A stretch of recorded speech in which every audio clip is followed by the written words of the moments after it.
Sahabat, kali ini Turnip TV berada di zona program logika awam.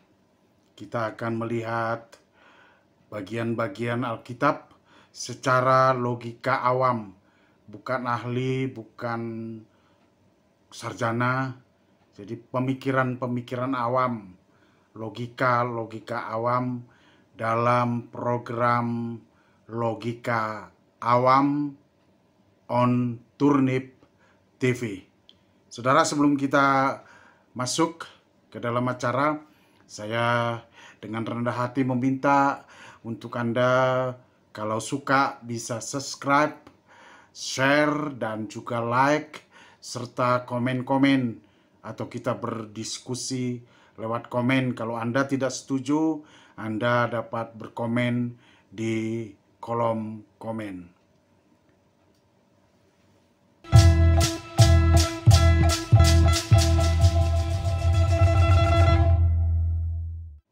Baik sahabat, kita akan membaca 3 ayat dari Alkitab. Kita mulai dari permulaan Alkitab. Ini anak-anak kalau di Sumatera Utara itu suka membacakannya di depan waktu Natal begitu. Kita akan baca dari Kejadian pasal 1 ayat 1, 2, dan 3. Pada mulanya Allah menciptakan langit dan bumi. Bumi belum berbentuk dan kosong. Gelap gulita menutupi samudra raya. Dan roh Allah melayang-layang di atas permukaan air. Yang ketiga, berfirmanlah Allah, jadilah terang, lalu terang itu jadi. Itu pembacaan kita. Dan kita akan melihatnya secara logika awam. Bukan ahli begitu ya. Tapi pemikiran awam. Karena saya tidak punya kompetensi untuk menganggap ini sebuah hal yang selevel kesarjanaan, tidak. Jadi ini awam. Dan saya akan melihatnya dari paradigma awam yang mempunyai kepercayaan Allah Tritunggal, Bapa, Putra, dan Roh Kudus. Bapa, Firman, dan Roh Kudus. Allah, Yahweh, Firman, dan Roh Kudus. Jadi karena kita harus jujur mengakui bahwa tidak ada yang benar-benar murni bisa mengeksegisi firman Tuhan. Ketika orang melihat ke dalam firman Tuhan, dia akan dipengaruhi oleh apa yang sudah menjadi bagian dari isi kepalanya, teologinya, doktrin-doktrin yang selama ini dia terima, dan juga lingkungan-lingkungan yang di mana dia berada itu mempengaruhi orang-orang yang melihat kepada Alkitab dan mencoba untuk memahami, mencoba untuk mendapatkan apa yang ada di dalam Alkitab untuk imannya. Itu latar belakangnya mempengaruhi. Tidak ada yang benar-benar murni. Tidak pernah ada yang benar-benar murni bahwa dia bisa memahami Alkitab seperti dari kertas putih, terus dia melihat dan dia mendapatkan sesuatu yang murni seperti air murni atau oksigen murni gitu. Tidak ada itu selalu dicampur dengan paradigmanya, latar belakangnya, teologinya, denominasinya. Itu mempengaruhi dia. Dari mana dia sekolah teologi maksudnya, itu mempengaruhi dia. Tidak ada yang benar-benar murni. Tidak ada yang benar-benar free thinker atau freedom thinker, freedom teologi, itu tidak ada. Tidak ada, kita harus jujur mengakui itu. Jadi saya melihatnya dari paradigma doktrin Allah Tritunggal. Itu saya harus jujur mengakui. Anda yang tidak setuju, silakan komen, silakan memberikan apa yang menjadi pemikiran Anda, karena kita akan saling memperkaya. Apa pendapat Anda, apa pemikiran-pemikiran Anda, mungkin Anda ahli atau awam, itu tidak menjadi masalah. Silakan share, komen. Baik, kita akan melihat pada mulanya Allah. Jadi Allah itu yang akan kita lihat. Kata Allah. Sahabat, ini bagian buku ini, Pentateuch, Taurat, itu ditulis oleh Musa. Hanya satu bagian kecil saja yang tidak ditulis oleh Musa, tapi seluruh bagian itu ditulis oleh Musa. Nah, kita akan melihat mengapa Musa menulisnya seperti itu. Pasti ada maksud-maksudnya. Dan saya menggalinya berdasarkan latar belakang saya yang doktrin Allah Tritunggal. Itu harus jujur saya akui. Pada mulanya Allah. Sebenarnya kata ini tidak tepat diterjemahkan Allah. Karena Allah itu nama sebenarnya. Nama, bukan jenis begitu, bukan. Nama. Yang tidak nama ini diambil dari bahasa aslinya, dari bahasa Ibrani, itu Elohim. Ya, Allah itu dari kata Elohim. Nah, kata Elohim itu bentuk kata jamak. Kalau bentuk tunggalnya itu El atau Eloah. Ya, jamak dia, jamak. Jamak itu bukan 1, 2, 3, 4, bukan begitu, bukan. Saya tidak bisa menerangkan bagaimana itu jamak ya. Kalau dibilang seikat kangkung, bisa dihitung kangkungnya berapa isinya. Seikat sapu lidi misalnya, itu bisa dihitung. Tapi ini tidak bisa dihitung. Seperti misalnya air. Air itu tidak bisa dihitung. Yang kita hitung itu tempatnya. Seember air, ya, sebak air, setangki air. Jadi yang kita hitung itu air, tempatnya, bukan airnya. Airnya satu.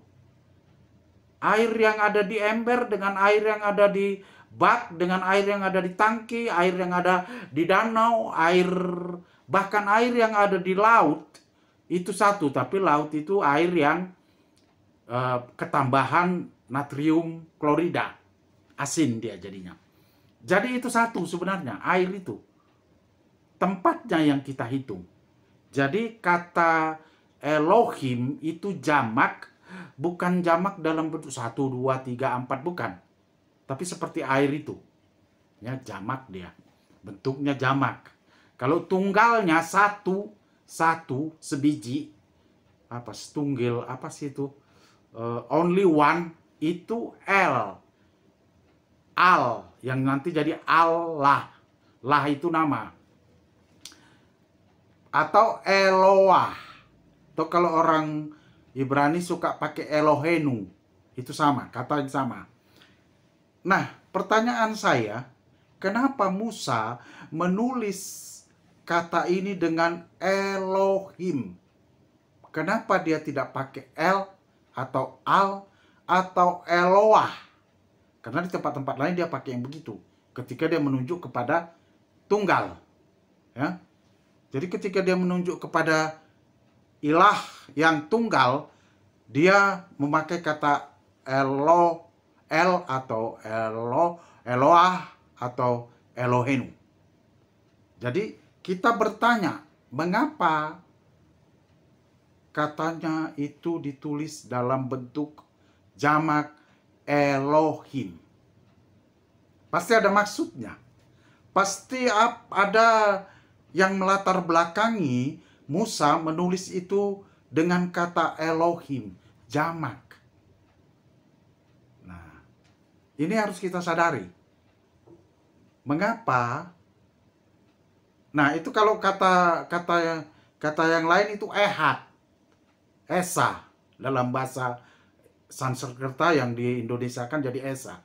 Esa itu bukan satu, bukan tunggal, bukan only one, bukan. Esa itu seperti air. Jadi kita tidak bisa menghitung air. Yang kita hitung itu tempatnya. Nah, itu yang harus kita sadari.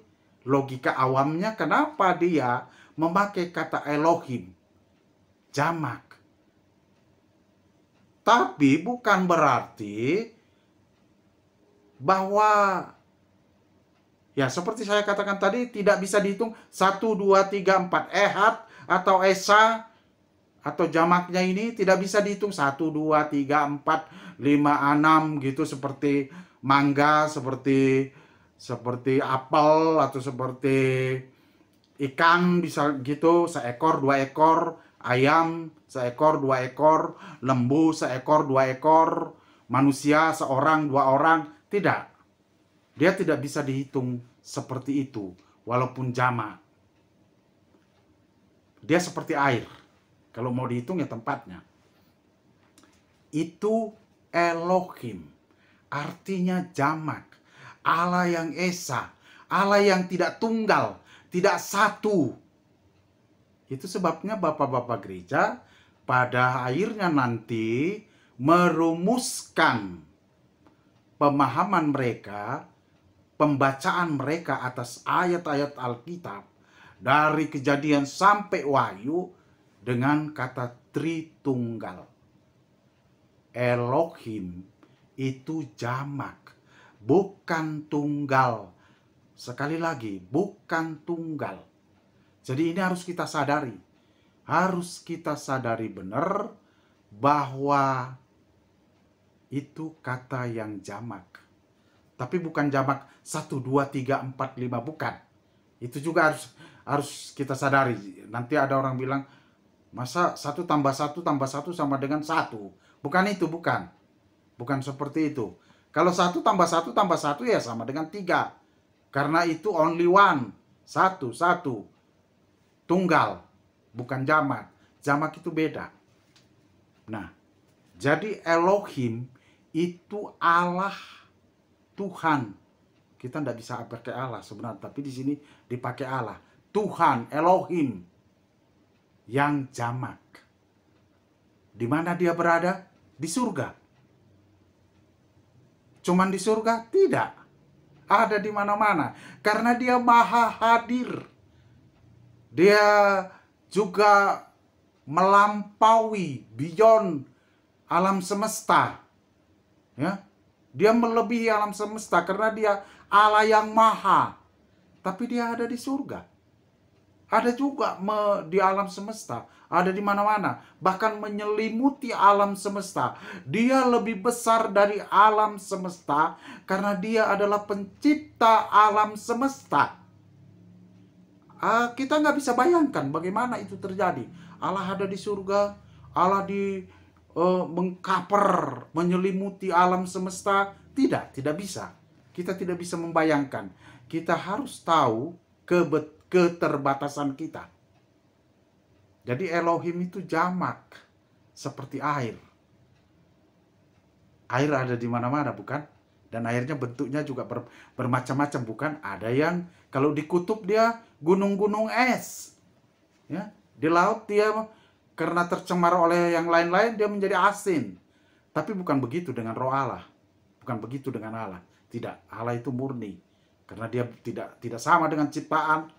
Karena dia pencipta abadi, tidak sama dengan ciptaan. Dan dia ada di mana-mana, maha hadir, omnipresent. Satu-satunya Allah, satu-satunya Tuhan, satu-satunya Elohim, Al, yang maha hadir, itu hanya Adonai. Tuhannya Musa, Tuhannya Abraham, Ishak, dan Yakub. Yang lain tidak. Yang lain tidak. Para dewa itu mewakili satu kepentingan. Ada dewa kesuburan, ada dewa kematian, ada dewa kebaikan, ada dewa kejahatan. Itu mewakili satu bagian. Tapi kalau Allah itu seluruhnya, dia meliputi alam semesta. Tapi dia ada bertahta di tatanya di surga. Bahkan dia ada hadir jika 2-3 orang percaya berkumpul, dia ada di sana, hadir di sana. Bayangkan ada miliaran orang percaya berkumpul 2-3, jadi ada jutaan, puluhan juta tempat berkumpul pada waktu yang sama, dan dia ada di sana. Yesus hadir, karena itu janjinya. Bagaimana dia hadir? Kita tidak bisa berandai-andai, menduga-duga, tidak. Jadi itu Allah, Elohim, Tuhan. Ya. Kemudian ayat 2. Bumi belum berbentuk dan kosong. Gelap gulita menutupi samudra raya, dan Roh Allah melayang-layang di atas permukaan air. Kata samudra raya ini bisa dilogikakan yang lain, tapi tidak di sini. Itu hal yang lain lagi. Cerita yang lain. Cerita di Alkitab itu jangan dicampur-campur. Doktrin di Alkitab itu jangan dicampur-campur. Nanti kalau dicampur-campur jadi saling kontradiksi, bertentangan. Nah, tiap hal itu berbeda. Jadi jangan dicampur-campur. Roh Allah di ayat 1 tadi Elohim, satu kesatuan. Esa, satu kesatuan. Ehad. A itu Elohim. Kemudian di ayat 2, dia tidak katakan Elohim lagi, tapi Roh Allah. Aslinya Ruah Elohim. Coba, bisa kita logikan itu. Kita logikakan. Mengapa Musa menulisnya seperti itu? Ruah Elohim melayang-layang, bayangkan melayang-layang, supaya sedikit saya melayang-layang di kehampaan, karena belum ada ciptaan, ya, belum ada terjadi ciptaan ketika itu. Jadi kita katakanlah di kehampaan, dia melayang-layang di kehampaan. Roh Allah melayang-layang, terpisah enggak? Itu pertanyaannya. Terpisah enggak antara Elohim dengan Ruah Elohim? Nah, terpisah tidak. Kita boleh katakan dia terpisah, tapi tidak bisa dikatakan juga terpisah. Karena mereka satu. Satu esensi, satu keberadaan, satu Elohim. Tapi ada Ruah Elohim. Nanti ada yang ayat ketiga. Dia melayang-layang. Musa memisahkan. Dia memberi penjelasan mengapa Elohim yang dipakai. Mengapa jamak? Karena di ayat kedua, dia memakai Ruah Elohim yang melayang-layang di kehampaan. Dua hal yang berbeda. Tapi satu esensi keilahian, satu roh yang sama, tapi dia dalam bentuk Ruah Elohim itu melayang-layang. Saya berharap dari dua ayat ini kita udah bisa nangkap perbedaannya. Ada Elohim yang maha hadir, yang menyelimuti alam semesta, yang bertahta di tahtanya di surga, hadir di tengah-tengah ciptaannya nanti. Karena waktu ini belum ada ciptaan. Ya. Ruah Elohim itu aslinya. Dua pribadi. Dua entitas, bukan esensi. Esensinya satu. Tapi dua entitas. Elohim, dan Ruah Elohim. Elohim dan rohnya. Saya harap Anda paham. Ya, ada dua pribadi. Elohim Bapa dan Ruah Elohim, Roh Allah. Di Perjanjian Baru nanti dikatakan Roh Kudus. Saya lupa di Perjanjian Lama ada, saya kira ada beberapa bagian yang mengatakan juga Roh Kudus. Kemudian ayat yang ketiga. Berfirmanlah Allah, jadilah terang. Lalu terang itu jadi. Ini dalam kehidupan kita sehari-hari, kita suka salah memahami kata berfirmanlah. Ya. Karena kita terpengaruh dengan teologi tetangga kita. Kun fayakun, jadilah. Ini tidak seperti itu. Tidak kun fayakun jadilah, tidak. Jadi ketika dia berfirman, ada firman yang melakukannya, yang menciptakan. Jadi yang menciptakan langit dan bumi itu firman. Dan apakah firman ini sesuatu yang berbeda? Boleh dikatakan ya, secara pribadi dia berbeda, firman. Tetapi dia satu esensi, satu kesatuan, ehad bersama Elohim, Ruah Elohim, dan firman. Bisa nangkep ya? Elohim, Ruah Elohim, firman, Dabar Elohim, Memra. Jadi ada tiga. Jadi dari awal Alkitab kita sudah menangkap ketigaan itu. Tetapi dia satu, ehad, tunggal. Itu makanya disebut Tritunggal. Tiga entitas, tiga pribadi, tapi satu esensi, satu kesatuan.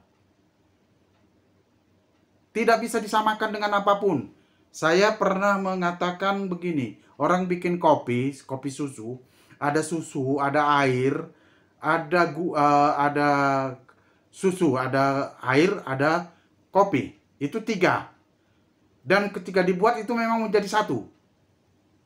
Dan semua masih terasa. Tapi itu tidak bisa dibandingkan dengan itu. Tapi kita bisa membayangkan lah. Ya.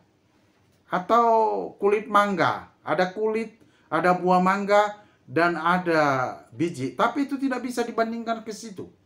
Tetapi kita tidak bisa katakan begini. Saya, Rantu, sebagai seorang suami, di satu sisi saya sebagai ayah, satu sisi kita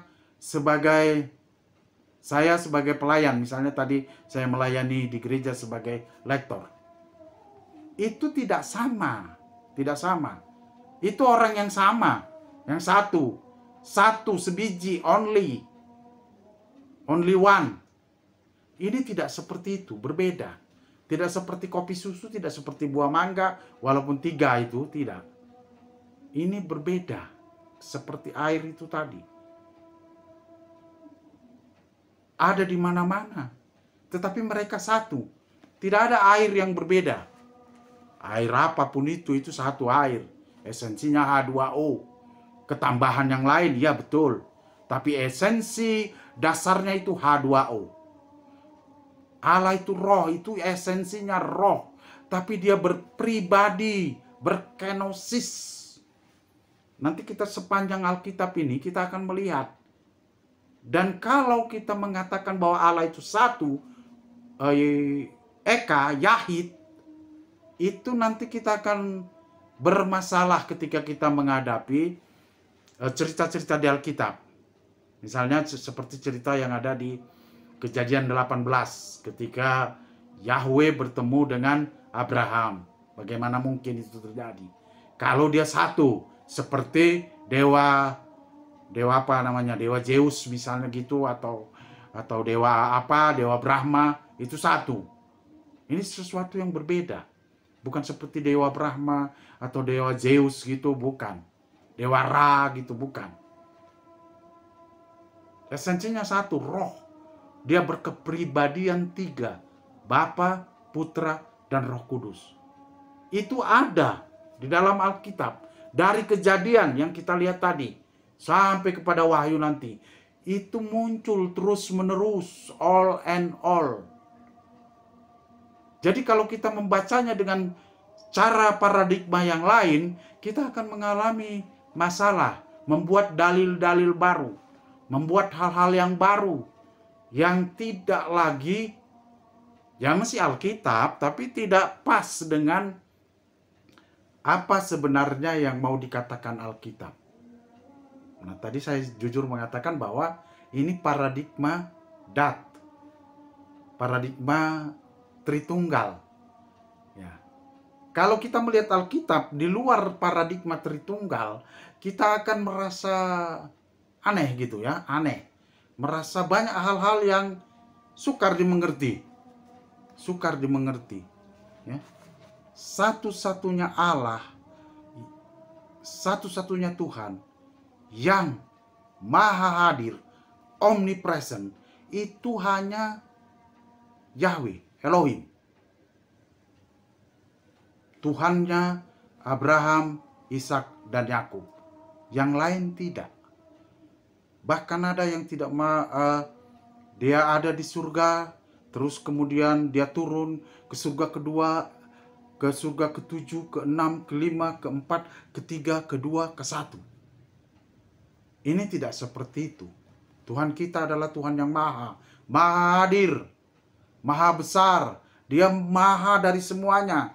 Jadi kalau alam ini tidak terbatas begitu mengembang, dia ada di luar itu, di luar alam.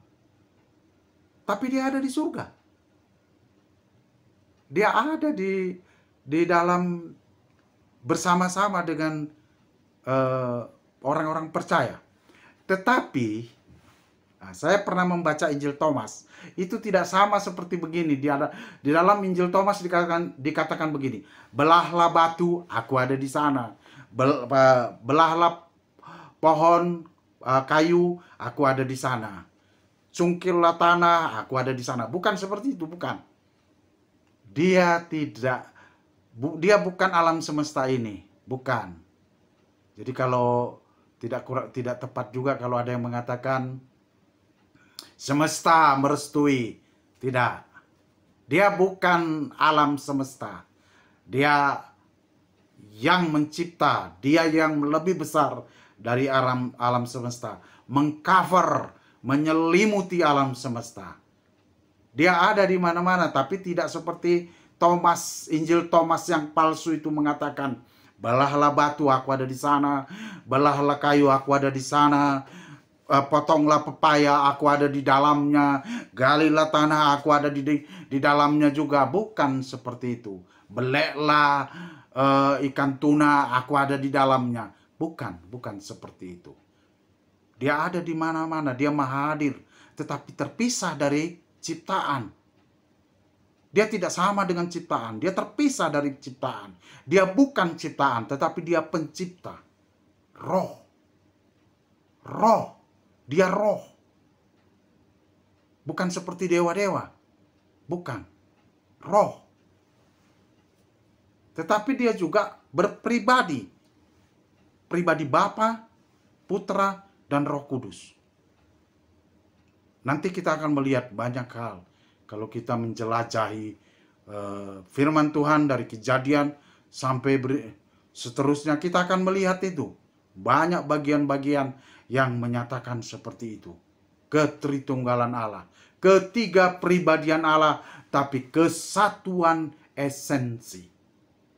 Saya harap apa yang saya sampaikan secara logika awam ini sederhana, tidak pakai segala macam dalil-dalil, Anda bisa tangkap, Anda bisa mengerti. Di ayat pertama ada Elohim.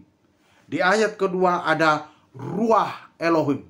di ayat ketiga, berfirmanlah, Dabar Elohim. Bapa, Roh Kudus, Putra, Firman. Ayat 1, ayat 2, ayat 3 itu Bapa, Roh Kudus, dan Firman. Ada 3. Dari 3 ayat pertama aja kita sudah melihat itu. Kalau Anda membaca Alkitab dengan cara paradigma yang berbeda dari ini, saya tidak tahu nanti bagaimana Anda menjelaskan ketika orang Israel dipimpin oleh tiang awan, tiang api.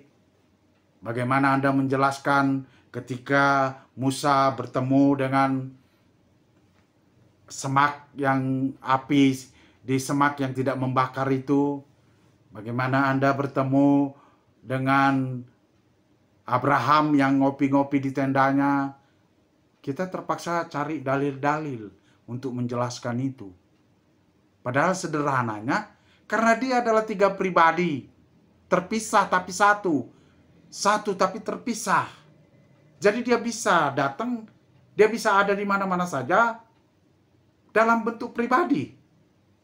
Nanti di perjanjian baru itu akan banyak kelihatan begitu, kalau kita mau melihatnya. Itu yang bisa saya sampaikan. Semoga ini yang pertama kali saya menyampaikan ini. Maksudnya yang acara ini, acara yang pertama. Semoga dapat dipahami, dapat dimengerti, dan memberi sesuatu masukan untuk Anda. Dan Anda bisa bergabung terus dengan kami di Turnip TV dalam acara Logika Awam, membahas tentang Alkitab dan mungkin sejarah gereja, mungkin yang lain-lain, doktrin-doktrin. Ada mungkin apa yang nanti ditemukan, apa yang lagi in gitu.